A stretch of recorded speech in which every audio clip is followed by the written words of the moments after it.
Welcome, ladies and gentlemen, to the first ever episode of the Www podcast. Ooh, aka We Were Watching Wrestling.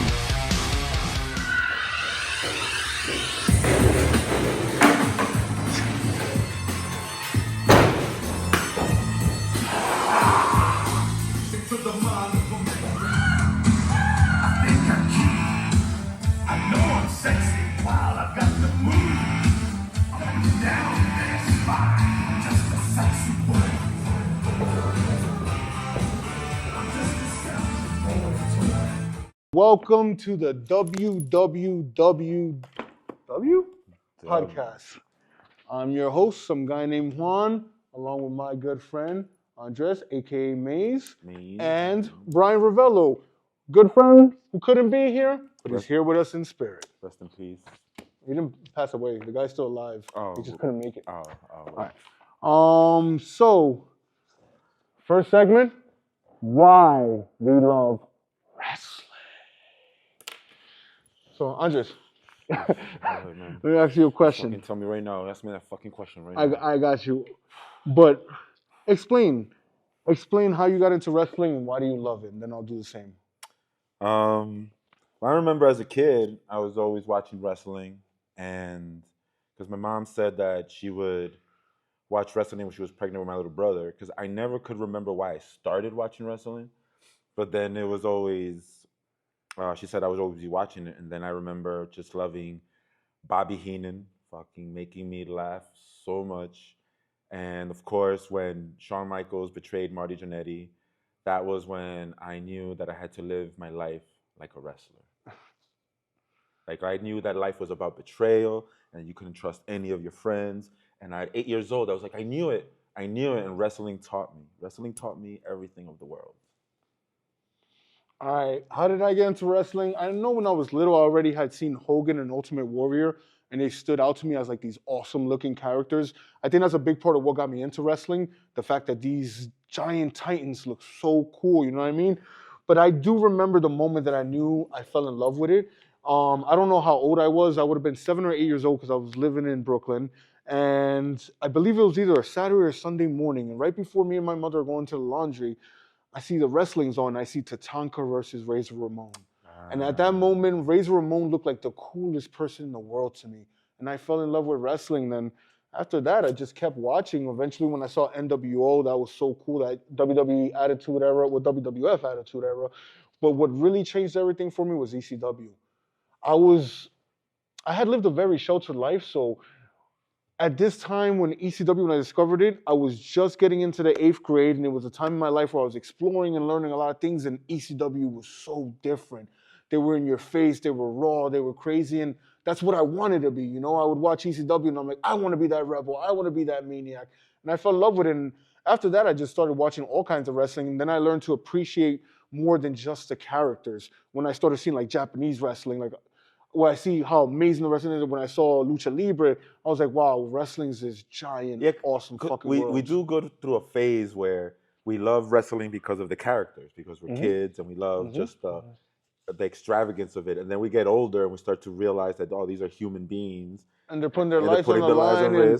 And then that's why when ECW came out, like we were like, you said, 8th grade, I was like in, I think, high school. Well, when I discovered I was in 8th grade. You know, and they were doing barbaric things with the barbed wire and all that. And I was just like, what? This is not even wrestling. You know, I would be like, what is this? And then my friend would always, he had all the tapes, every single tape. And he would always be like, come watch it. And I was like, all right.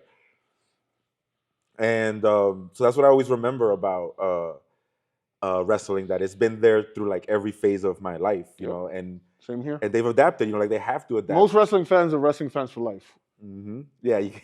At some point, you're gonna come back. Yeah, even friends that stopped watching it for like 5-7 years, they come back. Yeah, they all come back. All right.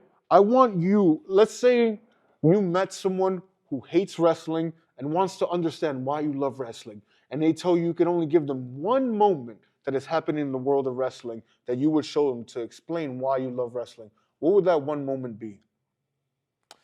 Like, I'm telling you, man. Again, like for me, I have always been, I guess, a heel. Okay. You know, like anything that the bad guys were doing, it was always making me laugh. anything. Like I used to just love when $1 Million Man, He was awesome. when he would come out and he would just offer people money to do these things, and then when he did the one with the basketball for the little kid, and he said the kid had to dribble 15 times, and the kid got up to 14, then he smacked the ball out the way. I remember laughing so much as a little kid, and I was just like, I want to be a bad guy, but I want to be a bad guy in the context of not in real life, of course, right? And that's why I loved wrestling, because I understood that you could just be this character, that whoever you wanted to be. And most of my life, I thought that I was walking around acting like a cartoon character, but then I was watching Macho Man videos. You're like, and I just need to be a wrestler. I'm normal. I'm just in the wrong profession. I've always been a goddamn wrestler, even when I'm arguing at work, I'm cutting promos at work, like when you go and fight the people that you have to argue with because of your union, that's cutting a promo. That's cutting a promo. And I just realized, like, I'm so into it because I'm like, as long as I cut this promo, I'll win. That's what wrestling taught me. By the way, your Andre the Giant is being hidden. Sorry, Dre. So if I had to show a moment to a non-wrestling fan to explain to him why I love wrestling, there was one that came to mind, but my friend said it first. So my good friend AG from Cornerman Boxing, who couldn't be here, he said he would show someone Hell in a Cell, Mankind versus Undertaker. Ooh, and I think that's a perfect example. That's a good one. Because anyone who thinks that wrestling's fake, obviously it's predetermined, but anyone who says, oh, it's silly and all that stuff, watch that match. Watch two human beings put on a match like that. Watch what Mick Foley did, basically put his life on the line for a wrestling match and create a spectacle unlike anything you've ever seen. Watching that man fall off that Hell in a Cell into that table, then seeing him get chokeslammed through it in the chair and all. That match is even crazier when you realize what was actually happening, right? Yeah, when you hear the behind the scenes. And that's the thing about wrestling for me, is that, we get to see these things as kids and we're like, wow, that was amazing. Undertaker versus Mankind was amazing. And then later on we find out, we're like, well, they didn't really plan that spot, and that Mick Foley just kind of did that himself, and Undertaker was like, all right. And then they thought that the match was over, but Mick Foley literally got up and left, and he doesn't remember the rest of the match. Like, all that stuff, it just amplifies it. Each time I watch it, and the older I get, I'm just amazed at Mick every single time. Like, what are you doing? So that's not the one I would use. That was one aging. I just wanted to get that out of the way. So there's one moment that now stands out more than any other moment, and it's a fucked up moment because the wrestler got very hurt and his career could have been over, and luckily he came back. So my favorite wrestler of all time, Kazuchika Okada, he was defending the IWGP heavyweight title against a man named Shibata. Shibata looks like your creator wrestler prototype. Like, the guy he just black trunks, black boots, no nonsense attitude. He just goes in the ring. No gimmicks needed. Rest in peace, Chris Candido. But Shibata's a no gimmicks kind of guy, right? And they're having this brutal fucking match. They're striking each other. They're doing great sequences. They're doing test of strength. And at some point, Okada goes to hit his finisher, the Rainmaker, on Shibata, and he hits it on him, and Shibata just stands still. Well, he doesn't stand still, but he doesn't drop from it. He shakes his head like, no, you won't defeat me with this. And he takes Okada's head and he bashes his head into him. He headbutts Okada.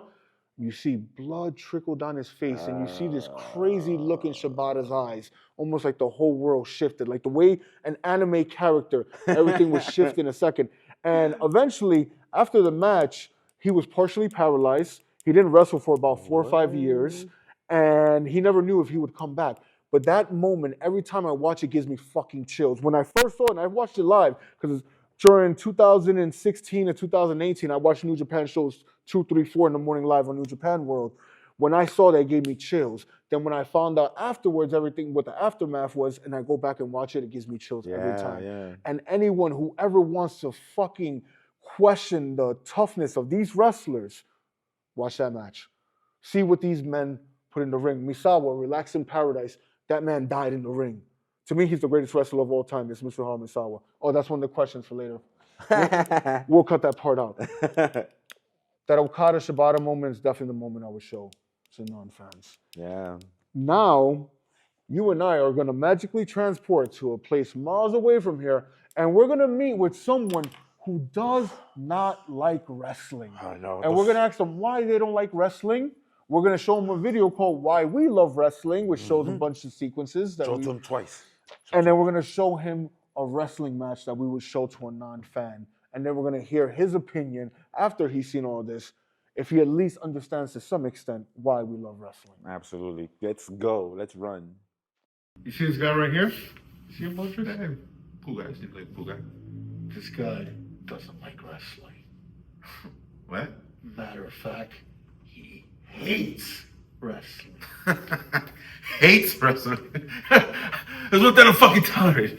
It's people hate wrestling, man. Hold on. Calm down, Andre.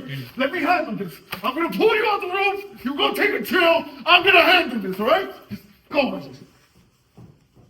All right, we have magically transported into my office, and we have my good friend Lefty Freeman, and he is not a fan of wrestling. Let's talk to him.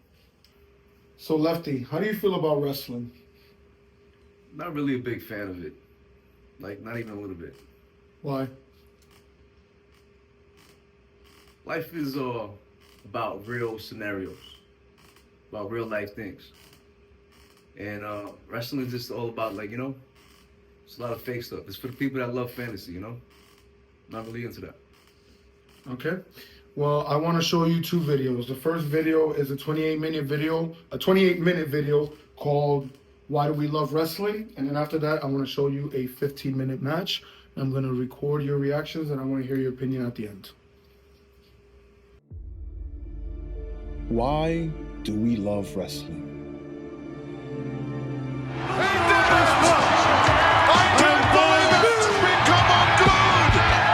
Couldn't even stand the sight of his gruesome face! That's a Survivor Series. You people are nothing but lower class, white trash pieces of garbage!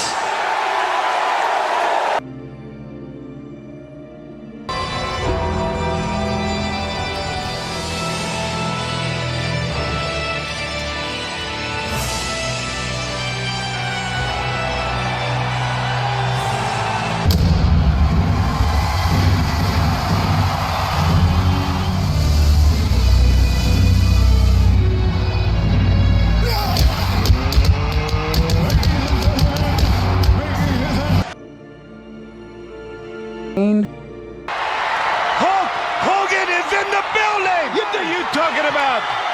Yes, sir! Get in, Hogan! Order of wrestling, brother!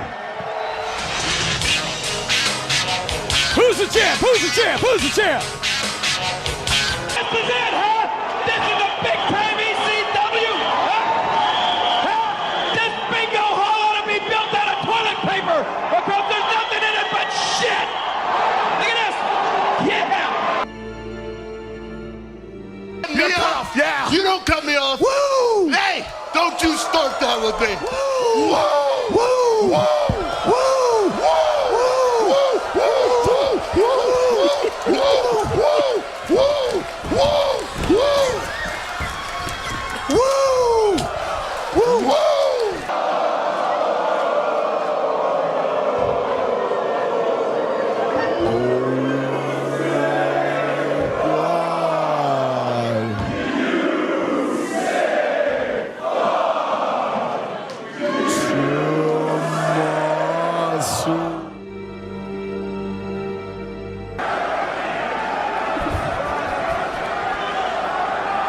I need my older brother.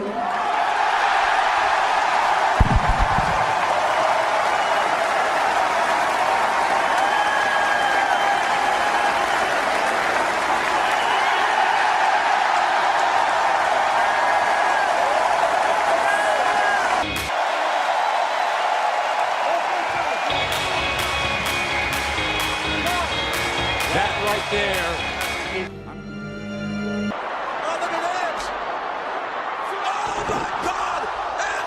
Boy, Johnny Grunt to the corner. The fly boy up to the top rope. Oh my God! Moonsault through the table. Suicide doesn't want to let him do it. Look out here, Suicide. Daniels, watch out, watch out! Oh God! Check him.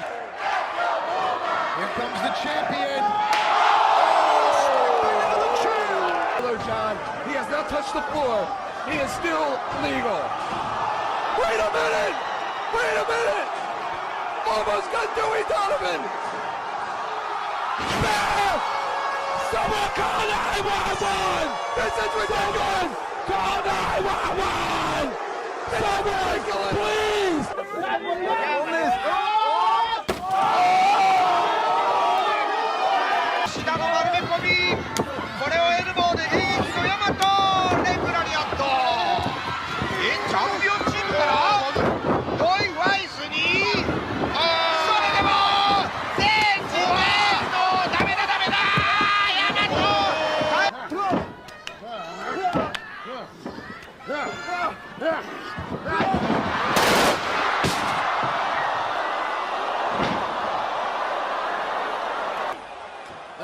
Teetering him. Oh, the knee's blocked. He blocked it. Oh, my God. I don't want... Oh! Good God almighty! What are we seeing? The mutilation of two grown athletes. Maybe it's all these things combined that make up this love for the awesome world of professional wrestling. We hope that one day you can feel what we have felt on this journey. Long live wrestling. So the wrestling match I've chosen for my friend Lefty to watch, since he's not a wrestling fan, I thought to myself, it's got to be something that's short, something that has very little downtime and could catch someone's attention. So I automatically thought ECW. And the match I've chosen is Mike Awesome versus Masato Tanaka from ECW's Heatwave 1998.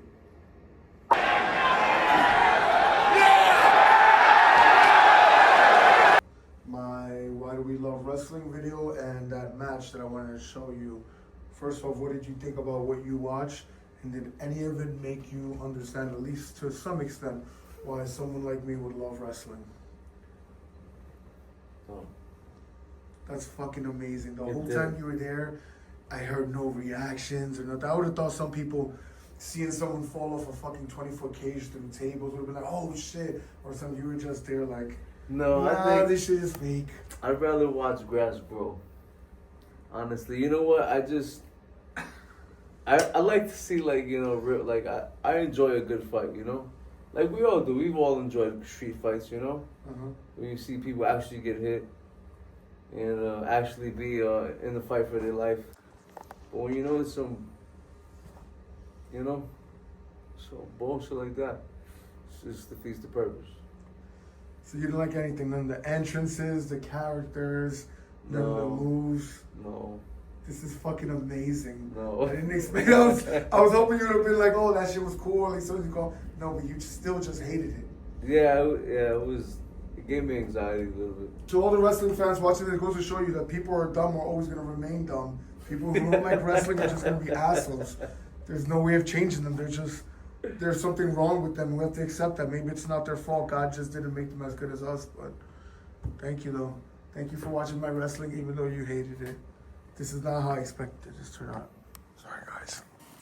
So that wasn't the reaction I was expecting or hoping for.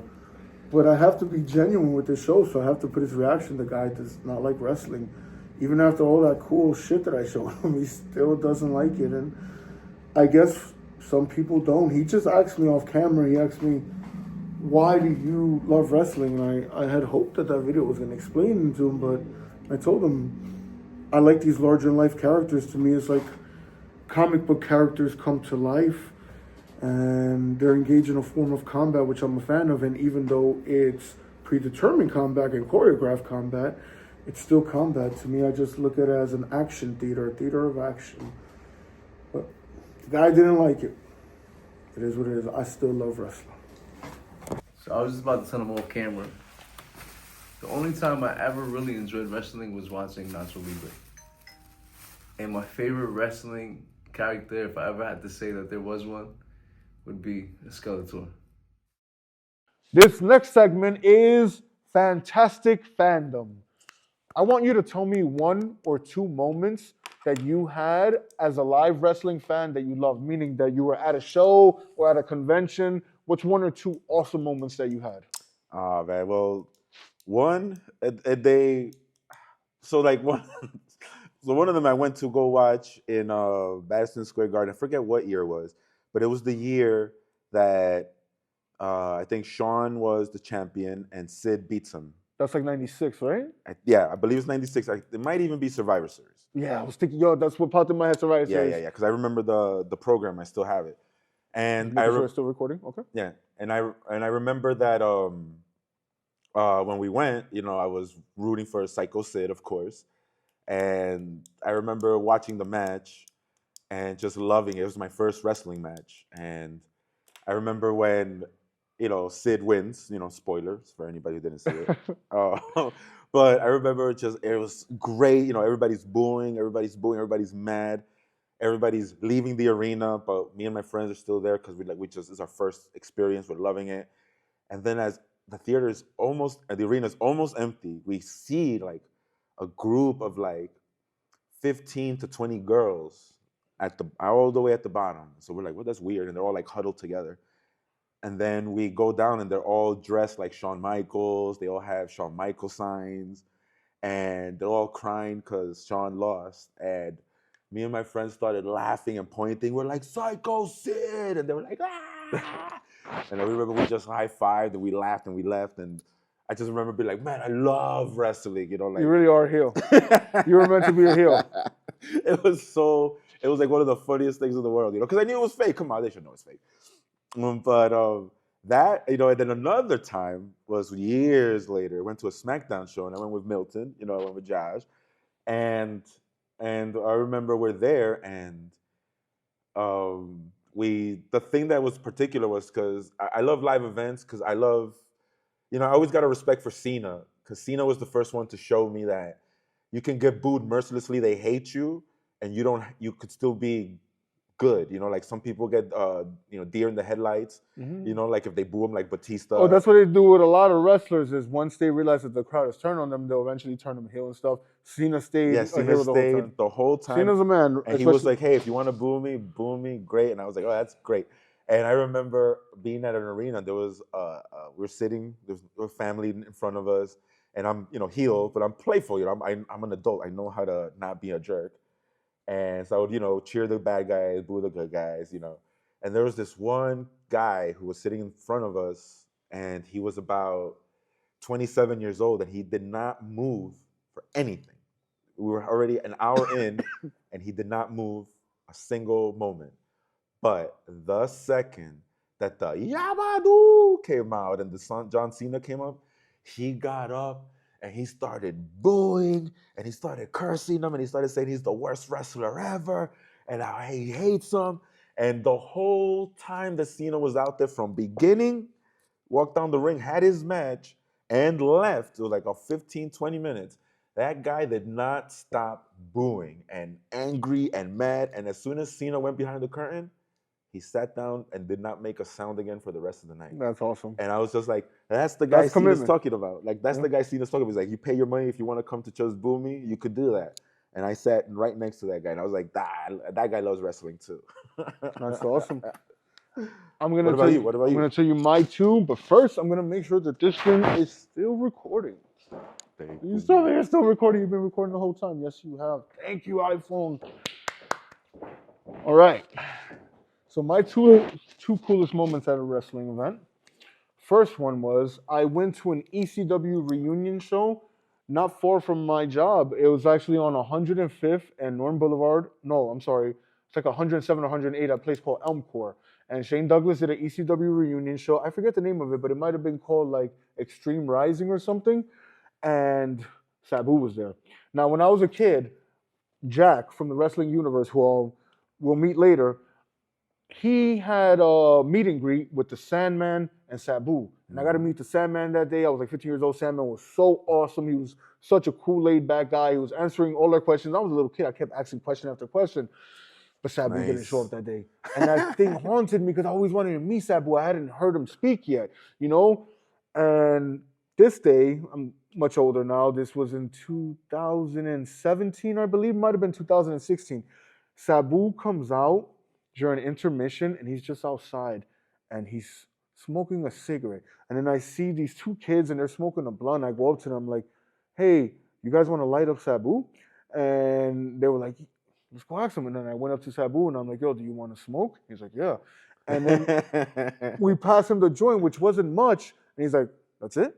We're like, yeah, we felt bad. That's all we bunch had. of assholes. And then he starts smoking it, and then his boy comes out. His boy lights up this fat blunt, passes it to Sabu. Sabu smokes it. He just looks at me, just hands me the blunt. And I felt so happy. Awesome. This guy who, when I was a kid, I fucking idolized, passed me a blunt. I got to talk to him, ask him about different things from his career. The two kids who were there started asking him stuff. And That's he dope. was awesome. That's it was just dope. cool to get to meet him and smoke a blunt with him. I had another situation with Matt Riddle similar to that. This is not the other moment I'm going to talk about, but like Matt Riddle, once after a wrestling show, we were going to smoke a blunt together, and he looked so tired, and I felt bad, so I gave him my eighth. And he's like, you for real, bro? And I'm like, yeah. He's like, he hugs me. And he's like, seriously, bro? And I'm like, yeah. And he hugs me again. And that was so cool. Matt Riddle's fucking awesome. Nice. I really like that guy. He had such a great vibe. He also cut a promo for me, which I'm going to show right now. What's up, Alejandro? This is the King of Blows, live from Evolve 91. Just won the Atlas Championship, defended the WWN Championship. By the looks of it, the King of Bros is fucking unstoppable. Bro! There you go. And it was one of the coolest promos he ever cut. I loved it. But my greatest wrestling moment ever, the moment that makes me so happy. So I went with Brian to an AEW show. We had seats right on the ramp, right? FTR wrestled that night. They were defending the tag team belts. I forget which show this was. I'm pretty sure it was a Dynamite. I think it's a Dynamite. And nobody knew if they were going to re-sign. I think it was Wembley. I mean, when they come to Queens. Yeah, it was there because I've been to two of them. Grand Slam. Grand Slam. There you go. So they wind up, people didn't know if they were going to go back to WWE or if they were going to stay in AEW because that night their contract expired. Yeah. Or it had just expired. And whatever, they win the match. So I guess that was people knowing, all right, they're staying here. They retained the titles. Otherwise, they would have lost it. But Dynamite goes off the air and FTR is walking back towards the entrance. And he passes by and he sees my sign. So the sign that I had created was Tony Khan holding Vince McMahon in like some kind of like sleeper chokehold, right? And it says Vince fears Tony. And he sees my sign and he grabs it and he goes back into the ring, takes a microphone, and he says, people want to know where we're going if we're staying here. Well, look at this. Does this answer your question? And he shows my sign to the whole fucking crowd. Yeah. And then at some point, Tony Khan comes into the ring. He's hugging them. And then he goes to give him the sign. And Tony Khan goes, no. Yeah, he wanted no parts of it. There's a little somebody here. I don't know if you ever met him before. His name is Tony Khan. That's Tony held up this. Vince is afraid of Tony. And I felt so happy that happened. The next morning on Twitter, you can even still Twitter it now. If you go on Twitter and you search Vince fears Tony, you'll see at least 3-4 million interactions on it. Nobody knows I made the sign though. Well, some people do because I want to put in like a hashtag afterward. That's what some girl had like almost 500,000 views on it, and she put it as well for me. You see people online arguing about like, why would Tony fear Vince, blah, blah.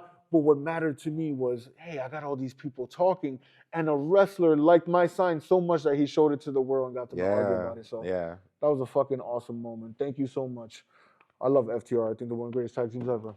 Our next segment, the Random Question Royal Rumble.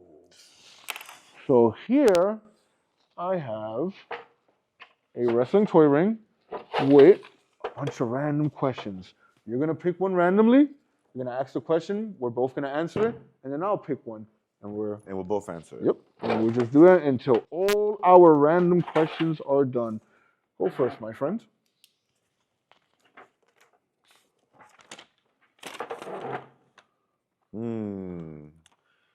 What is your ultimate dream match? Any wrestlers, any eras? All right. My ultimate dream match, any era, any wrestlers. I chose not to think about it when I wrote it. If I could take any era, honestly, it's gonna sound like a crazy one, but I would do early 1999. It would be a 3-way match. It would be Stone Cold versus Goldberg versus Taz.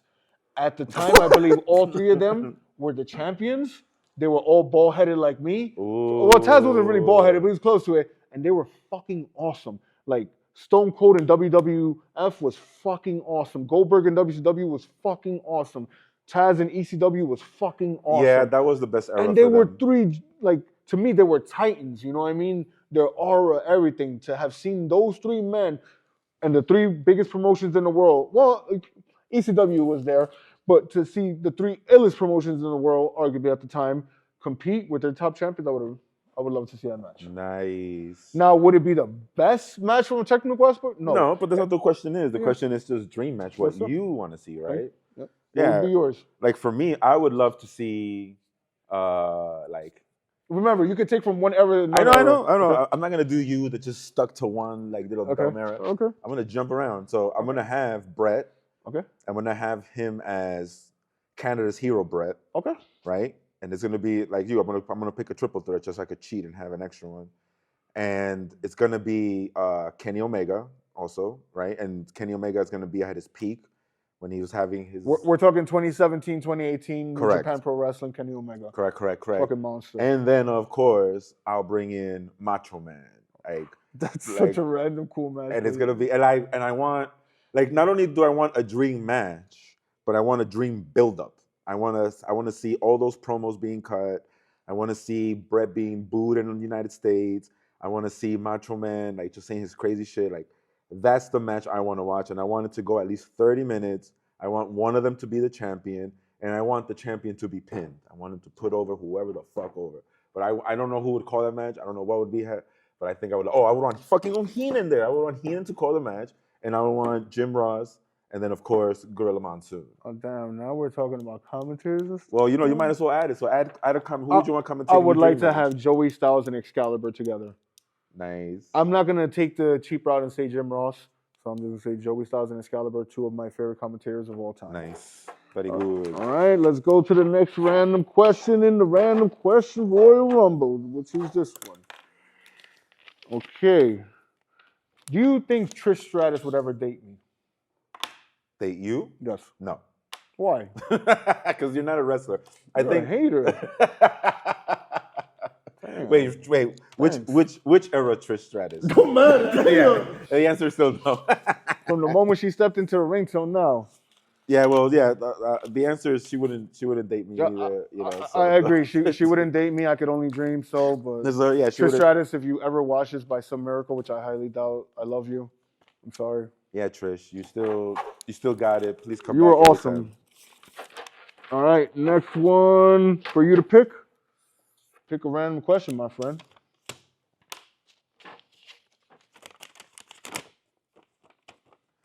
Who is the greatest male wrestler of all time and why?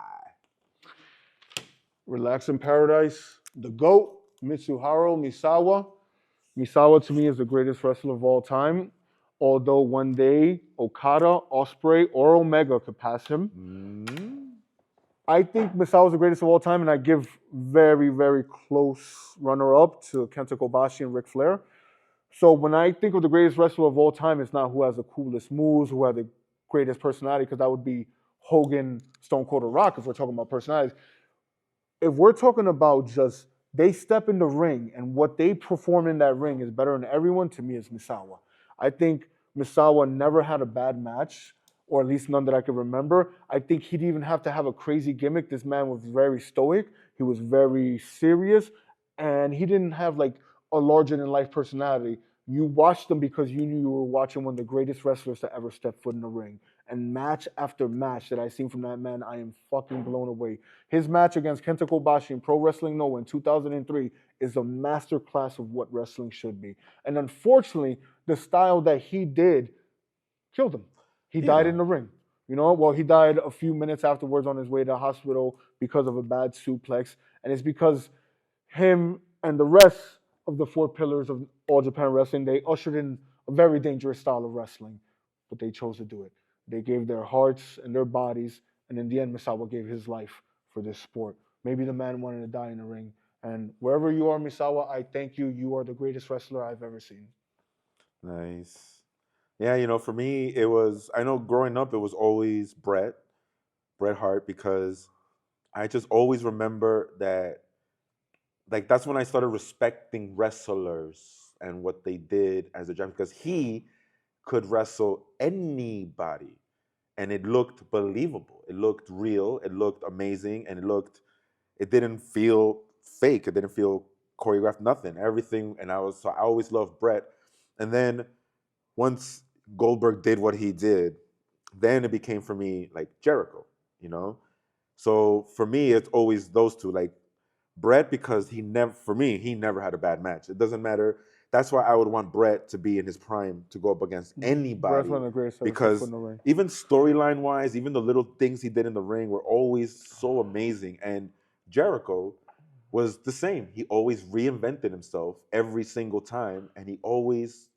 Jericho's one wrestler who could say he did it in ECW, he did it in WCW, he did it in WWE, he did it in AEW, and he did it in New Japan Pro Wrestling. Yep. Like you did it in what are, in my opinion, probably the 5 illest wrestling promotions of all time. Yep. So I that's give him why props. I gotta give him his props. You know, no matter what. Well, You know, like Bret Hart was something special. And Bret Hart. You know, like and those. And, you know, honorable mention Owen Hart. You know, like Bret Hart versus Owen Hart WrestleMania 10 is is still to this day my favorite opening match and the best opening match I've seen. If we don't count the cheesy opening matches like putting John Cena versus AJ Styles in Royal Rumble in the first match, because that match was amazing. Yeah. But that's you took your main event and put in the first match. Yeah, If you're talking about what was an opening an match, actual opening match. Bret Hart versus Owen Hart is fucking amazing. And that match is so good because it was insane storytelling, right? Like just right off the bat, the brother versus brother. The you know, it was like I'm gonna beat you this one time, but then that led to Bret, you know, competing for the world title. Yeah. You know, so it was just a beautiful match. It wasn't even that long, you know, it was like maybe 10. There's like 10, 11 minutes. So yeah, you know, but they fit in everything in that thing. Like you could see the sibling rivalry and like the story was sold. And that match made me love Owen even more. I'm like, whoa, you know, that I like. Relax in Paradise, Owen. Yeah, man. You know, so I think he would have been one of the best of all time, just because he doesn't have enough content, you know, now. But I think Owen easily would have been the greatest.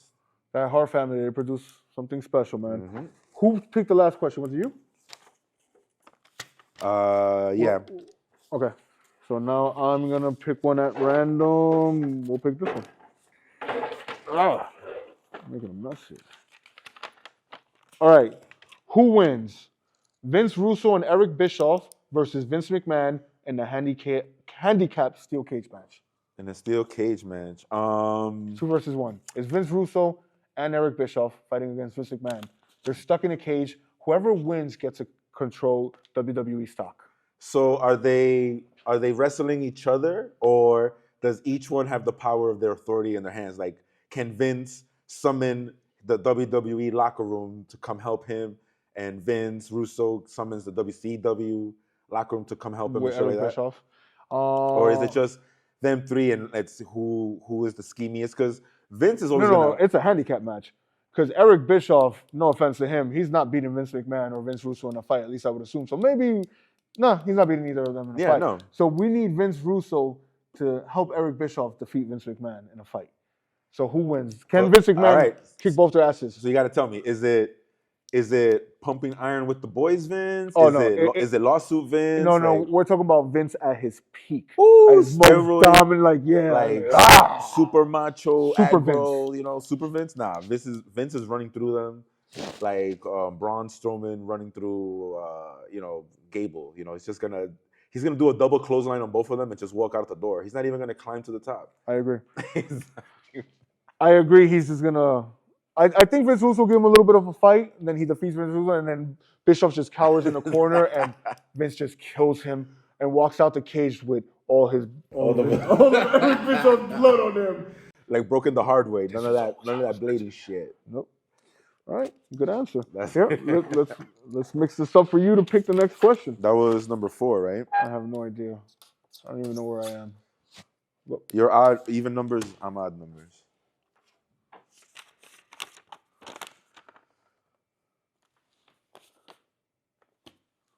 What's the dumbest shit you ever saw in wrestling?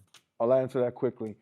that dumbass hand shit that they did before. With Where Mae Young was like pregnant by Mark Henry, and for some reason when she went to give birth, it was a hand. I don't even remember what the explanation for it being a hand was. Maybe it was like she was having some erotic sex and a mannequin hand got stuck there. I just thought it was so fucking stupid. Even as a kid, I thought it was stupid. I thought it was the great into wrestling. Like I could understand cheesy, dumb storylines, but wrestling, like, there should be some respect for the art form. That shit was fucking stupid. I wholeheartedly bro. disagree. I hated it. Because you're right. When it happened, I was that mad.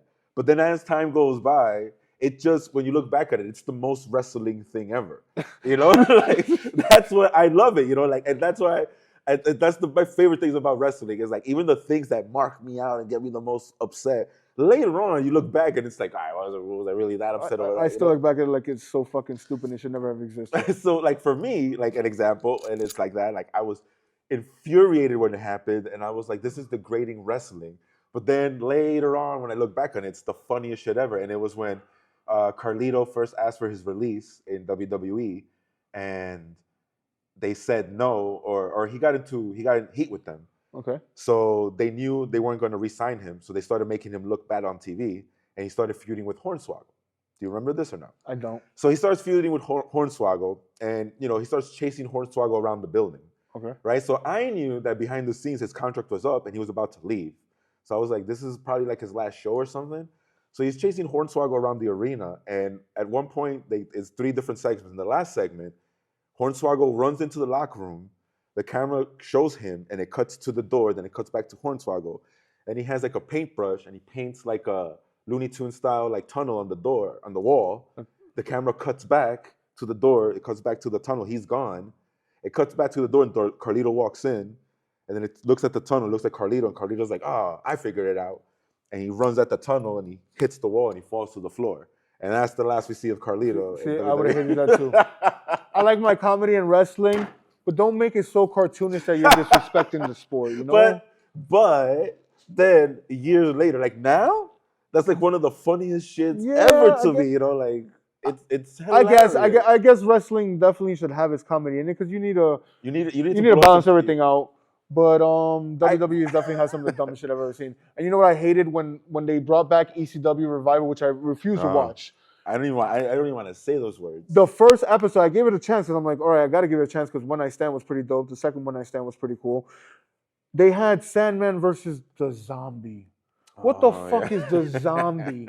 I felt like that was Vince McMahon laughing at Paul Heyman saying, fuck you, absolutely. I own your name now, and I'm going to embarrass you. But everybody knew that. Everybody should have known that was going to happen. Everybody knew. Because even when they announced it, like I remember with me and all my friends saying, well, we know it's not going to be the same.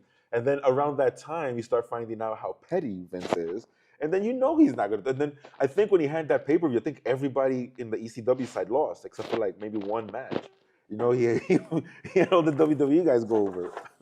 Well, that's Vince. All right. Next question is picked by me, right? Mm-hmm. All right. Who is the greatest tag team of all time and why? Ooh. Greatest tag team and why? For a long time, I would have said like the Hart Foundation, or I would have said even like Demolition. But when I got older and I started watching the Young Bucks, like the Young Bucks, to me, I don't understand all the hate they got online, because I would watch their matches and they were fucking great. They were great wrestling matches, like great. Like I want the Young Bucks to face like all my favorite tag teams and have stories with them because they're fucking funny and they're great wrestlers. So for me, it'd be right now the Young Bucks. Okay. So if aliens came to Earth and they're like, what is a tag team in wrestling? I will show them the Dudleys. I'm not saying the Dudleys are the greatest. No, I get you. I think in terms of aura, they're the greatest ever. They're 8-time ECW champions, and they were fucking monsters in ECW. They went from being these comedic, like Bubba Ray and the rest of the Dudleys being comedic wrestlers, to then Devon came into the story. He made it more, he made it more intense, and then they became what they became. And they became the most dominant tag team of all time. They became, in my opinion, the most... What would the word be? The most aura-filled? That's not even a word. Their very presence commands respect and attention. I think they are fucking phenomenal. But to me, if you ask me what's the greatest tag team of all time, again, I'm going to do the same thing I did with the greatest wrestler of all time. It is based on body of work. I would have to say, what tag team has the most amount of amazing matches I've seen? And my number one most amazing tag team match I've ever seen is the Young Bucks versus the Golden Lovers, Kenny Omega and Kota Ibushi. And the second greatest tag team match I've ever seen is the Young Bucks versus Kenny Omega and Hangman Page. And then everything else for the next 3 or 4 is like FTR. Yeah. FTR versus the Briscoes, FTR versus DIY. But I'm going to have to say the Young Bucks are the greatest tag team I've ever seen. Their sheer amount of great matches that they've had in PWG, in New Japan Pro Wrestling, in AEW, and throughout the Indies is insane. And I understand why people hate on them, but I'm going to say something. They actually have one of my favorite real-life stories in wrestling. These were 2 guys who were never supposed to make it as big as they did. They kept going at it. They played it by their terms. And whether anyone wants to admit it or not, they changed wrestling forever. With what they did with Cody, it was called All In, the first one. Yeah. What they did, they showed, hey, there's an alternative to the monster that is WWE. Well, the monster machine, the powerful empire that is WWE. There is an alternative out there, and we can help do that. When they sold out Madison Square Garden with Ring of Honor, and they didn't even wrestle because they wound up leaving afterwards, but it's because of the Young Bucks, it's because of Cody, it's because of Kenny Omega that Ring of Honor and New Japan sold out Madison Square Garden. That was huge. What they did in All In was huge. They showed, hey, if you are a good enough wrestler and you keep pushing it out, something might come of it. Yeah, so man. I think they're the greatest of all time as well. And I didn't discover them. But the Dudleys are the coolest. I didn't discover them till mad late. Like, I didn't start hearing about the Young Bucks till like 2017, Oh, no, I discovered them way before that. You Well, know? I had seen them in TNA, but I didn't like them. But it's PWG that made me love them. But now, like I watch them and I know. Anybody watching this, check out PWG, Pro Wrestling Guerrilla. They are fucking amazing. All right. I believe the next question is for you. We have like 5 questions left.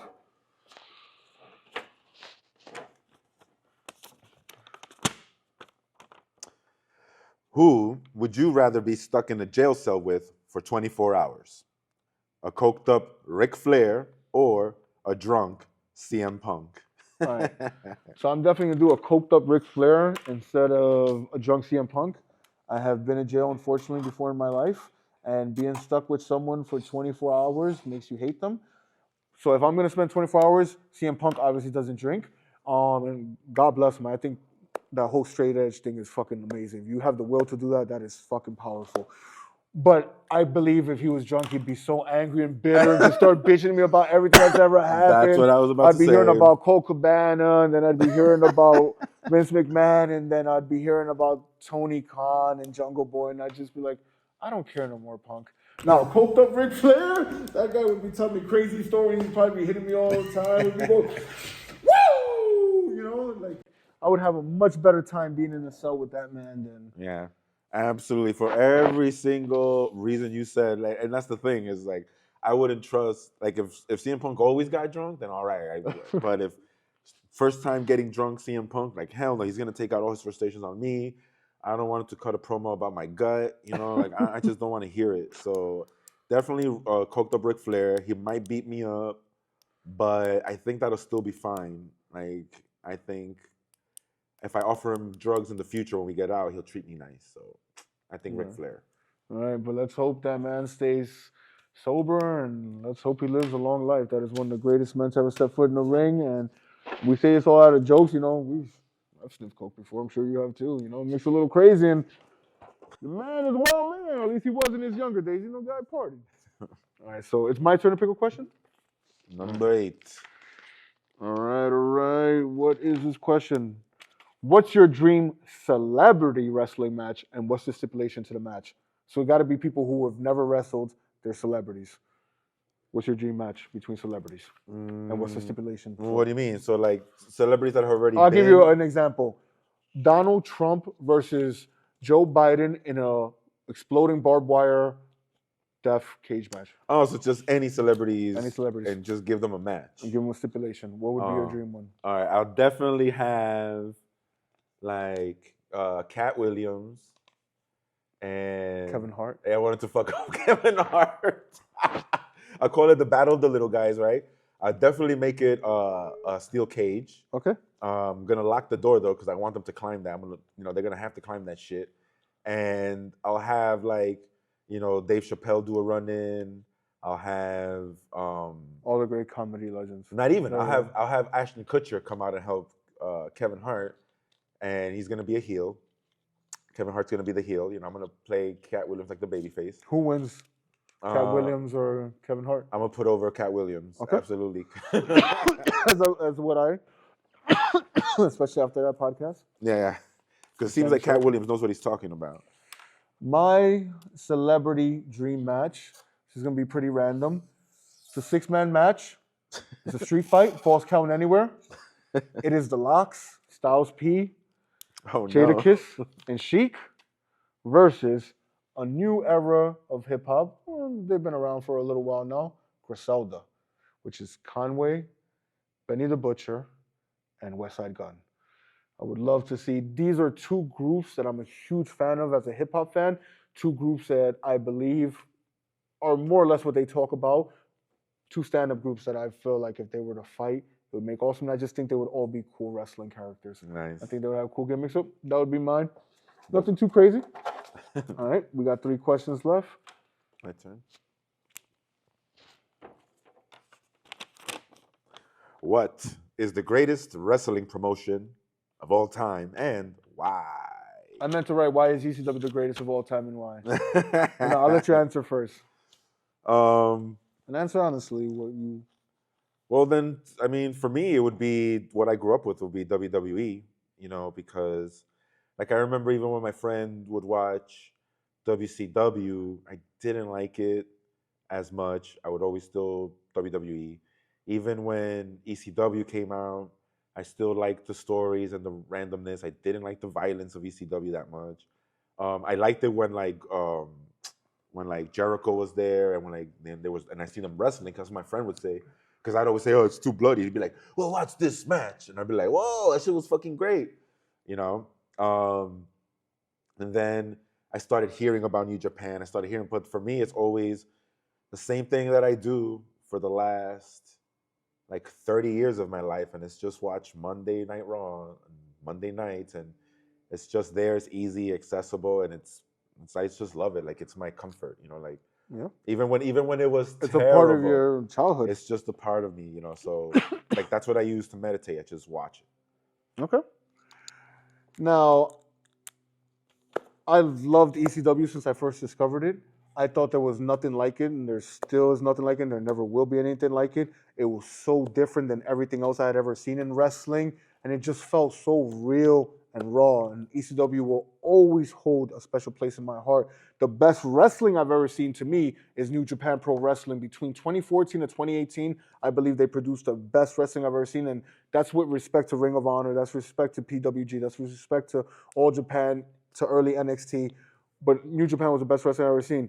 But if I have to honestly admit what is the greatest wrestling promotion of all time, I hate to say it, it's WWE. They made these larger-than-life characters, put them on our screen, and it's never been the same since. I saw wrestling, since they gave me Hogan and Warrior, and then they gave me Razor Ramon and Undertaker, Mankind, and Stone Cold. Macho Man. They build this cinema of action that I fell in love with, I mean, granted, wrestling existed before them, and granted, the first true supercard on that level was Starrcade. But when Vince McMahon did the first WrestleMania, it changed everything forever. It seemed more than just a carny show now. This was a legit sports entertainment presentation. I hate that they use the name sports entertainment instead of saying wrestling, but yeah, WWF/WWE is the greatest wrestling promotion of all time, whether I want to admit it or not. Absolutely. Our last 2 questions, one for you, one for me. You go now. So it's 11 questions? If you had to, there was no choice. If you had to wrestle this person or this person naked in a pool of mud, who would it be? Big Show or JBL? Oh my God, Big Show, 100%. JBL's a bully. Hell no. Big Show. That's my same answer. JBL looks like he would fucking enjoy this shit for a while. Big Show's just gonna knock you out, get it over with, get the fuck out of it. Get the check. JBL, no, he's gonna cherish that moment. JBL's gonna take his time. He's gonna mock me. He's gonna make. I'm gonna have so many bruises. I'm gonna have so many receipts. No. Absolutely, Big I Show. agree. I'll let Big Show chokeslam me into oblivion before I let JBL shake my hand. Like, hell no. All right, and the final question is yours, my friend. How many questions was that? Oops. It's 10. This is number 11. Oh, that was the 11 questions. Who is the greatest female wrestler of all time and why?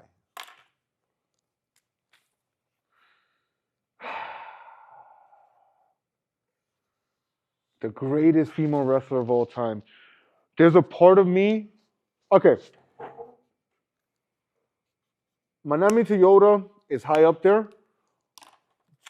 But if we're talking about legacy, I'm gonna say Aja Kong. She's been doing it for so long. She was one of the most important female wrestlers when that was happening, the Joshi style of wrestling. In the early 90s, the best wrestling was happening in females Japan. Like females Japanese wrestling was the best in the early 90s. And Aja Kong, this woman did it for, I believe, about 30 years wrestling at the top of her game. If anybody ever wondered what women's wrestling can truly be, watch some Japanese wrestling. And that's not taken away from any women American wrestlers. No, you're absolutely right. But unfortunately, in the United States, a lot of times they haven't been given the chance until that whole Diva Revolution and all that stuff. They haven't been given the chance to show what they're truly capable of. Not in Japan. In Japan, they were allowed to show what they can truly accomplish in the ring. And I love Aja Kong. I think her very look, she's the coolest and most menacing looking female wrestler I've ever seen. She has some of the greatest female matches, if not the greatest female match I've ever seen, which was her versus Toyota on the Tokyo Dome in 1994. But if we're talking about a purely skill level, she's now known as Io Sky. I know her as Io Shirai. She's fucking amazing. That woman has had so many dope matches where I'm just like, yo, you're better than like 95% of the men out there. Yeah. She's Io Sky, because I was gonna say Asuka or Io Sky, right? Because like Asuka, I started watching her when she was in NXT. You know, she was doing the undefeated run, and she was amazing. And I was just like, this feels like I'm watching like a regular dudes match, or like just a regular match, But like, female wrestling has come a long way, because McMahon did set it back a bunch of years with the bra and panty matches and all that shit. I thought that shit was, like when I was a kid, I thought it was great because I got to see women's ass and titties. But as an adult, I'm just like, women are so much more than that in wrestling. For real, there's women who have bust their ass. Like, all right, Princess Kimberly, that's one of my favorite female wrestlers of all time. She actually has one of my favorite moments ever in wrestling when she won the Grand Championship in Chikara. But that woman wrestled so many matches against men, and they beat the shit out of her, bro. Like, this woman has put her body on the line so many times in the ring, and I'm like, you're a warrior. How dare anyone think of a female wrestler less than a man? So. Yeah. And then when I started watching Asuka matches, like, they were always like that. Like, I remember. She reminded me a lot of Brett. Like when I'm watching, like, I'm like, yo, she's very technical. She's awesome. Yep. So we're done with the Royal, whatever it was called. The Random Rumble questionnaire. We're here with Kono Capuccio. So you are a wrestling trainer. You have a wrestling school called Remarkable Wrestling. Yeah. How did you get into training people? So originally, like, I started training in 2008, and then that was like when I started wrestling and stuff. But around like 2010 or 11, there was a school in Brooklyn, and I would train there. And the guy asked me if I wanted to like take over a day to train. So I started training there. So I started training people. Then there was another school in Long Island where they had like a school, and I ended up being the trainer there as well. And then about 3 years ago, I opened up my own place. So now I'm just training people here. I have like about 15, 20 students here. Like over the course of like, I've probably trained like over like 80 people. But, That's awesome. What would you say has been the most important moment in your career as a trainer?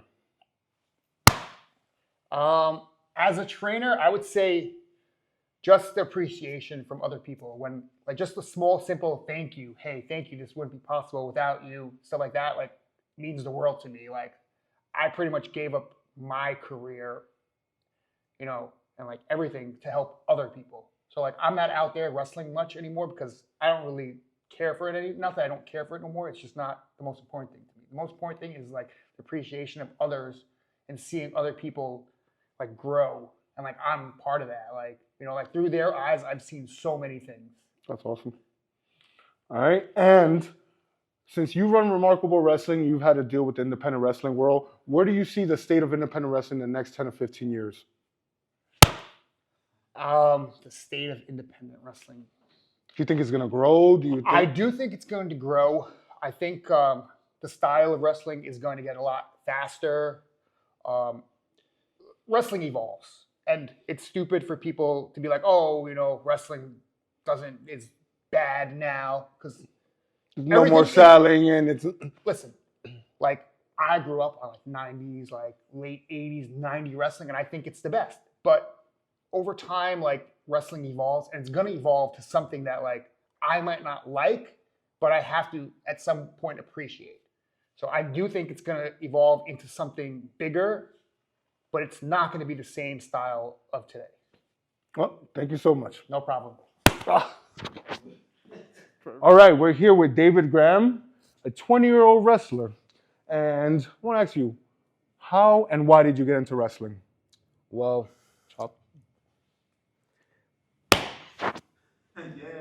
the reason I got into wrestling was kind of not really by choice, because my father bought a promotion here on Long Island, so kind of living with that day to day almost pushed me away from the business. But over time, I've grown to appreciate the people, what they're doing, and what they're doing it for. And I think that's really what drove me into stepping in the ring. What has been your happiest and what has been your saddest moment in your career?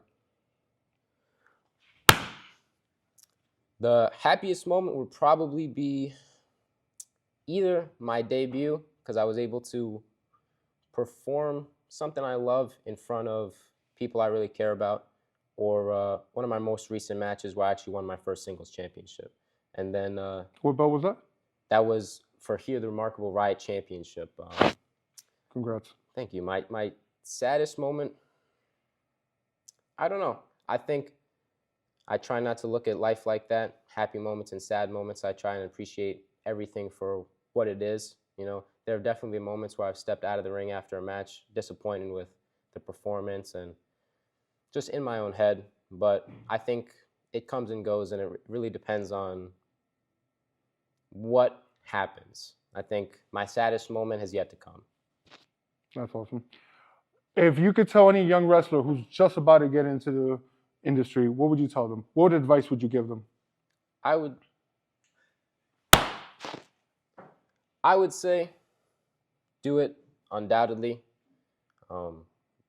Assess why you want to, whether you want to get a contract, make it on TV, whether you want to wrestle on the weekends to impress your friends, whether it's a hobby or a passion or a career. Assess why you want to do it, and then undoubtedly do it.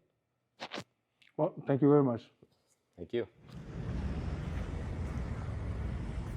I'm here with Jack Sabat, and I am of the opinion that Ring of Honor stole his style and his talent. The man was booking ICW in, I believe, 2000, 2001, 2002. Right. And he had Rob Feinstein, the creator of Ring of Honor, working as a cameraman for your shows, correct? They were recording some of our shows along with other people like Harrington Talents, but yes. So let me ask you a question. Do you believe that Ring of Honor took your style, and why? No, I don't agree with that. I can see how you might think that and some other people might think that, but they were recording a lot of people's shows. They were in Jersey Pro, CZW. They were doing a lot of shows. They were doing shows down in Maryland. So a lot of companies kind of like, you know, you can, they probably took all the companies together and got some of the best talent from throughout the country and put it together. They didn't copy my style. I don't think so, at least. You forgot to chop me, by the way. Oh, you want me to chop you? Yes. I'm going to chop him real hard. Ready? There you go. All right, second question. Oh, I got to do that after every question. Second question. What has been your favorite moment as a promoter? You can answer the phone if you need to. Okay. Business comes first. No, wait. Depends on who it is. I don't understand what you're saying. Moment. I'm sorry, I can't understand. John Cena. John Cena, right. He's not here. Here. All right. What has been your favorite moment as a promoter?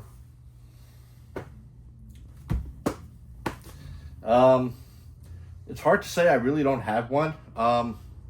Maybe I have many, but I guess when the Amazing Red first came out to wrestle in front of the Elks Lodge in 2001, everybody was laughing at him, and we knew that was going to happen. And the second after his match, they were bowing down to him. That was a great time, and obviously, Loki and Xavier's ladder match. It's probably one of my favorite matches. One of the greatest ladder matches of all time. It's available on YouTube. I'm going to put the link here. And final question. If you could book any dream match today, what would it be?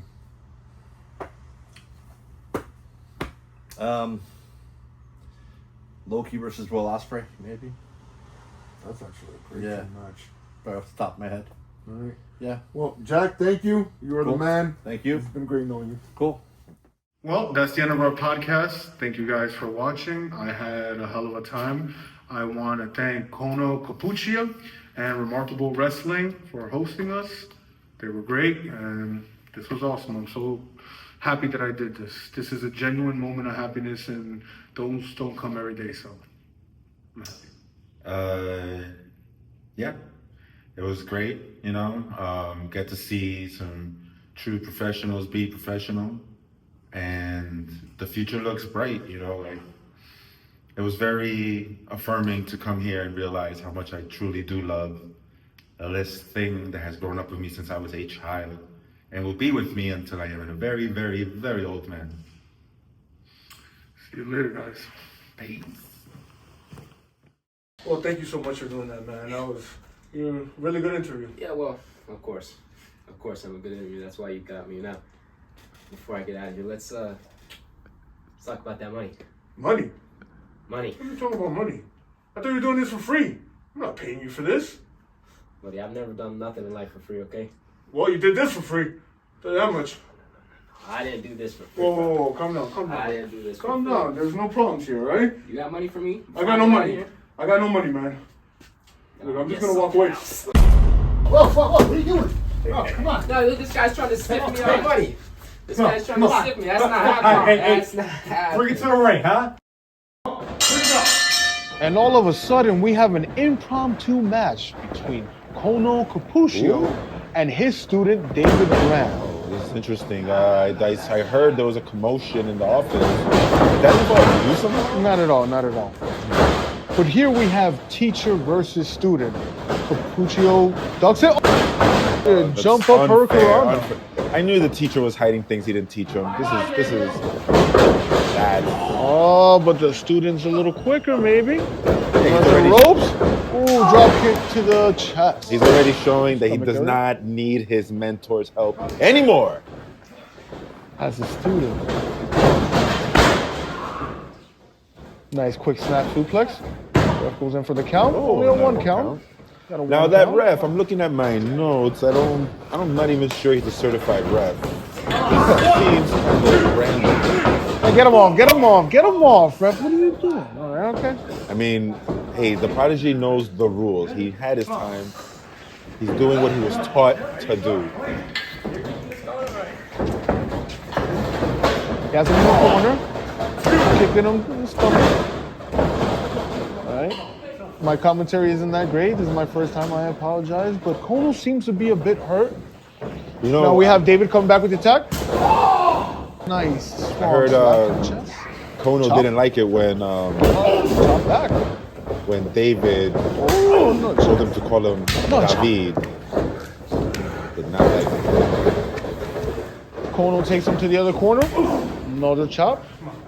I hope he's all right. Ref's checking on him. Yeah. Right to the eye. What do you expect from these young punks? What are you talking about? I saw him trip and he stumbled. This is the man that taught you how to wrestle. What are you doing? Have some respect. He stumbled. He tried to get his master's help and he fell to the floor. I don't know what you saw. Goes into the rope. Kono ducks the clothesline. Oh, leapfrog into a sunset. Oh, that's sunset flip. Oh, quick spinning kick to the stomach. I think it's over. You think so? You think Kono's not getting back up? This is a tough man. This is a man who's been doing this for over a decade. Oh no! I See the disrespect. I can't stand this man sees him every day. He knows all his tricks. He knows it's over. There's no possible way. Wait, what's going on here? I don't like that. He's gaining some strength back. We see some Punk in the audience. Apparently, that guy looks like he just wandered in. I don't even know. He knows what's going on. Look at that cameraman. That's one beautiful cameraman. David definitely has the advantage here. He's had the advantage for quite a while now. I don't know if Kono can come back from this. I hope he does. I think the ref just handed Kono something. This is, I don't like. Yeah, that hand looked a little shaky, man. I don't know if that was a close fist or not. Okay, Kono got that. Kono with the comeback. Nice. Kono with the forearm strike, followed by another one. All right, he has the young man hurt. Oh, so too soon. Oh. Wow. Great athleticism right there. He's not in a good position now. Oh, wait a minute. Like that insecurity right there. What's happening here? Oh, very nice. Hey, you got me clapping too, buddy. This is unprofessional behavior on your part, by the way. Unprofessional behavior. This guy's over there slapping his teacher and disrespecting the man. Oh, are we going to see a dive?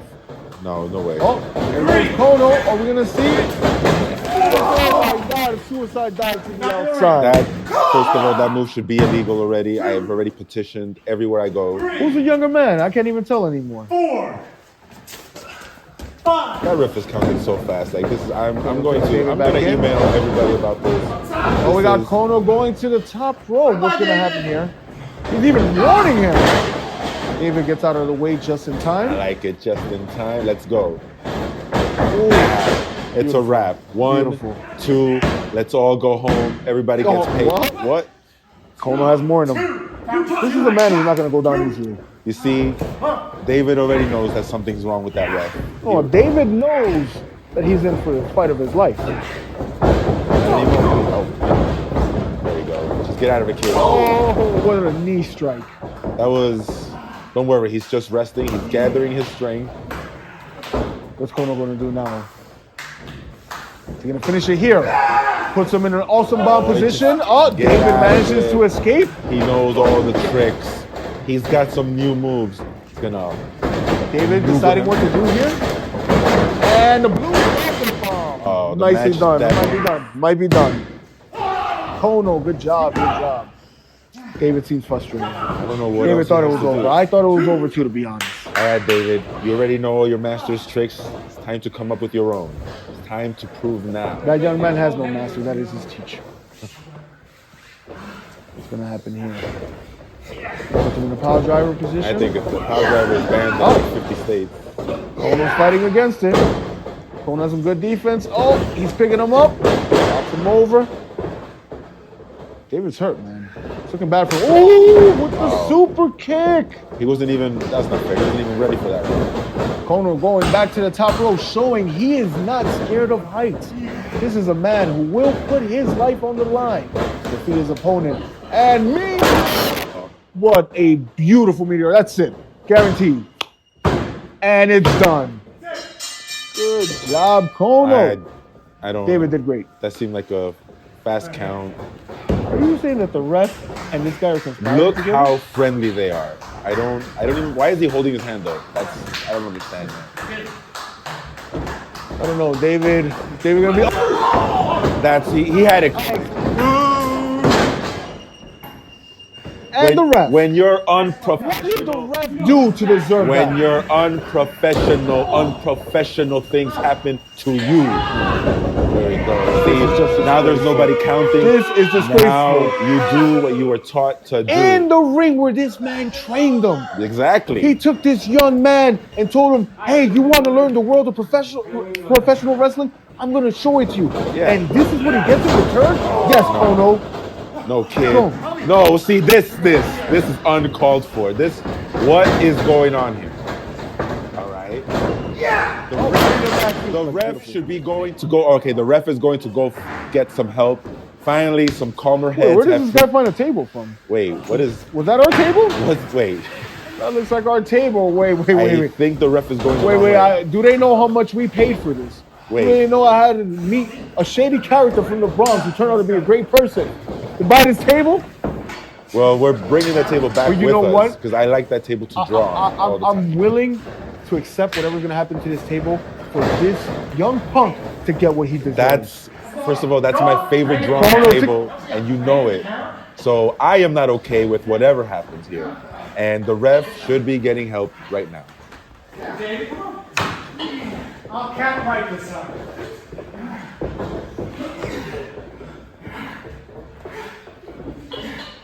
The table a little closer here. Closer? What do you need? Just a second. Guys, David.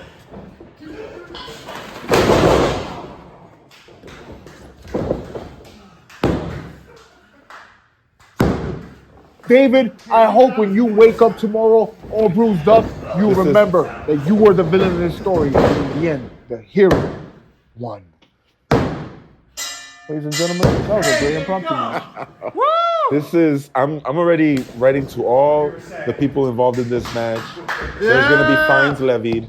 There's going to be people handled for this because a young man was just brutally mishandled by his mentor, by his teacher, and some guy who pretended to be a referee today. Wow.